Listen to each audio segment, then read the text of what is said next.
How to fix Windows activation error 0xC004F025. In this video, I'm going to show you guys how you can fix this error code.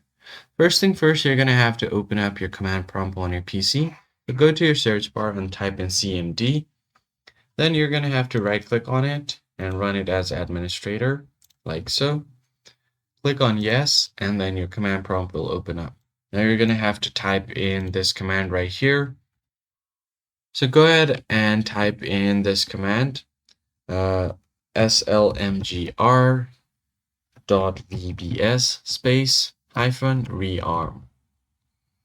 So once you do that, just go ahead and hit enter, and it will run this command successfully. Now click on OK, and then close it out. After this, give your PC a restart, and your error should be fixed.